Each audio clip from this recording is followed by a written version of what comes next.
I've dealt with this. So I'm no longer going to Miami today because this happened overnight. Thank you, Ohio. Of course, oh no, it couldn't do this at Christmas, couldn't do this in New Year's, couldn't do this Monday of my last week here. No, it has to do this the very last day, so I can't go skiing because I have to get on a plane tomorrow. But hey, Miami people, here's snow for you. In the meantime though, I have seriously changed the camera equipment that I've been using over the back half of 2024. I haven't made as many videos as I want to, but I have slimmed down my camera kit. I have only 3 bodies as opposed to 4, and I have only 4 lenses right now, but I just brought a new one into my kit because I have specialty lenses. They do what I need them to do, but they aren't quite good for this kind of thing. Like for example, I'm shooting currently on the Sony G Master 24-70 f2.8. And when I use this lens for vlogging, I have to put it on a tripod. I have to use my DJI lavalier mics. It really isn't like something that I can pick up and take around. For example, if I bring this camera over and I pick it up, see how tight this is on my face? This isn't wide enough. This isn't ideal for vlogging. I love the snow, by the way. This is amazing. But this isn't the kind of thing that you want to use when you're in a vlogging scenario. I would never use this if I was vlogging in New York City. I would never use this if I was vlogging in an airport or something like that, or any kind of travel thing. Which leads me, oh my gosh, which leads me to my most recent pickup. It's considerably warmer in here, by the way. Okay, so this is the Sony 11mm f1.8 lens. This is for APS-C cameras, and this became popular when Colt Irwin, Kelly Morcas's filmer, started using this as a vlog alternative as opposed to your 16-35 f2.8 or your even wider fisheye lenses. This is a win because of the fact that since it has the flat filter thread on the front, just like that, the lens hood normal ever use. Just because it's got this front element, you can put an ND filter on and it's perfect for any type of run and gun thing. It's perfect for vlogging. It's perfect for like small, compact kits. So let's pop this on the Sony a7S III and see what this APS-C lens really does look like on a full frame $3,500 camera. 3, 2, 1. Look at how wide this is. This is crazy. Okay, so now what you're seeing is the Sony a7S III on active steady shot, which is the most stabilization that this camera can dish out. It is cropped in a little bit, and just like that, that's changed our focal length from 11mm to 12mm, which is what would give you no barrel distortion or vignetting. That is absolutely crazy. Now you can still see, if you look in the corner of this lens, you can see just a tiny bit of vignetting in the top left corner and the top and the bottom right corner. And if you kind of move the camera or do like a whip pan, you will see the vignetting happen just a little bit. But overall, if the camera is sitting stationary, you have a full frame sensor being utilized.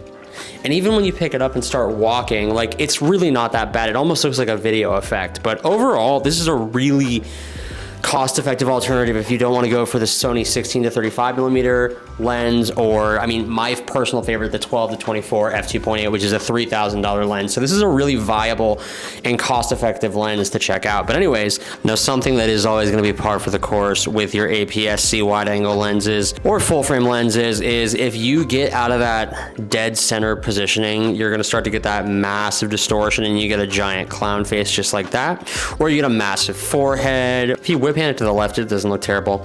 You just have to stay dead center. You can't get in the side of the frame or you're going to start to look like you're double the U. Love the wide angle. Love that it's a cheap wide angle. Love that it's a cheap, fast, and bright wide angle. For a grab and go setup, I don't think it really gets better than this package right here. This is small and wide as wide gets. Also, my arm, I could hold this literally for days. Too bad the Casey Neistat days are over.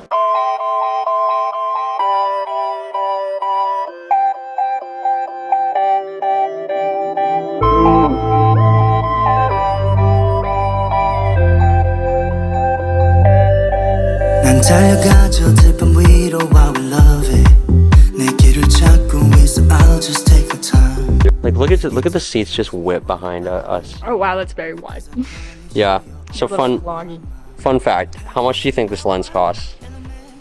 $500. Right, exactly that. Oh, okay. Yeah, it's an APS-C lens on a full frame body. So right now I have like, see if I go like this a little bit, you'll see it vignette a little bit. I guess not that bad. The truth for me is if it was like a $300 lens, I'd totally buy it because it's perfect for vlogging. But like, I don't know, $500, like that can get you a Sony ZV-1F. That can get you a third of the way to a Fuji X100V. That can get you halfway to a Sony ZV-E10. That can get you one of the old Sony ZV-E10s. I don't know, it's cool. But I think I'd rather, if I was gonna get a wide angle lens, I think I'd rather pay like $1,600 for the old 16-35 f2.8. That's just me though. That is a cool effect though. From all the way back home. Okay, so clearly this isn't the Sony 11mm f1.8 APS-C lens anymore. This is my personal favorite wide angle lens, the Sony 12-24mm f2.8 G Master lens. It is my favorite lens. It is my most expensive lens. It is the lens I am most happy that I purchased when I did. Currently, you're looking at my normal like talking head setup, and my focal length is 18mm. And normally, when I would go for a shot like this, I would punch into 24mm. And what I love about this lens is I have f2.8 at 24mm like that. Look at this, it's all cinematic. I mean, it's not as blurry as it would be with my f1.4 prime, but it is still that type of like talking at super dramatic stuff like that. It's wonderful. But my favorite thing about this lens is the fact that I have characteristics of a wide angle just like this that can make my frame more interesting. And this is truly why I think that when you focus on purchasing camera gear, you should really think about what price range you're buying in. If it is south of $500, I think it could be in the territory of an insta-buy. Sony has a 20mm f1.8. It's $800. It's a G lens, not a G Master lens. I would pass that lens up personally. There are other cheaper 20mm options, and I think if you're already at $800, you should save your money and jump up to the 24mm or the 35mm f1.4 G Master Primes. They're truly fantastic.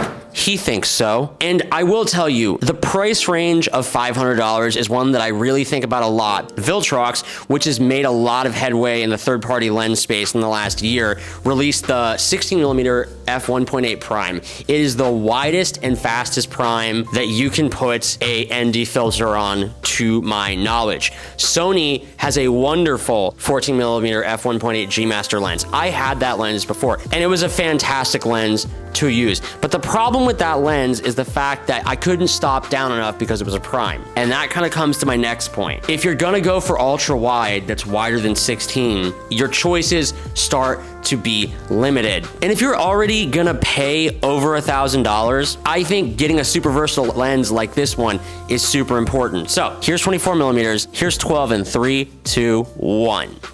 Look how wide this is. I'm a foot away from the camera, and I feel like this is me reaching for the camera, and look how much space I have. You have my ceiling, you have lights that you didn't even know were there, you have all 3 screens, the 55-inch, the 27-inch, the 85-inch, all in sight. This is the beauty of a wide angle lens like this. And also, since it's f2.8, you still get depth of field. You still get bokeh. It's phenomenal.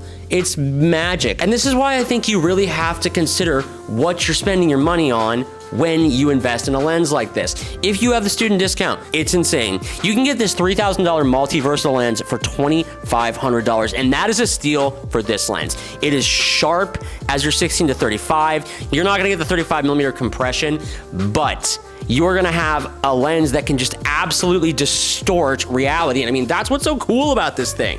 Look at this. I'm a foot away from the camera. I'm stretching my body out. I'm literally still in the frame. It's wild. And then the other cool thing about this is, like, if you want to do some really wild stuff, the distortion in this bad boy is absolutely crazy. I mean, look at that. It's like I'm like the Grinch or something. It's like sick. This lens just makes filming so much fun. This lens makes talking head videos so cool, so mysterious, so insane. I love it. And just look at the stuff that this lens can do when you're this close to it. It's wild. Dramatic talking head, 24mm magic, my favorite focal length, and then boom.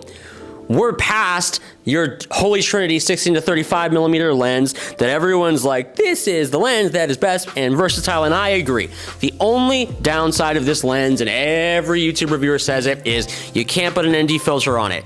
But the upside is you can stop all the way down to f/22. So in short, if you don't have a Sony APS-C camera, I would not recommend the 11mm f1.8. It doesn't have the same magic as that old Sony 10 to 18 f4 lens does. I would skip it altogether. I would save your money, pick one of the G Masters. If you want the most solid bright prime, go for the 14mm f1.8. And if you want the most versatile wide angle lens that just makes life phenomenal and fantastic, Sony 12 to 24 f2.8 G Master. I'm gonna make a review of this lens the next time I'm traveling someplace cool, because this is my favorite lens that I have ever bought. If you're new here, make sure to like and subscribe, ding that bell, it really helps the channel, and make sure you comment or the gnomes of Holmes will not be happy with you. Thank you so much for tuning in, and I will see you in the next one. Happy New Year. See ya.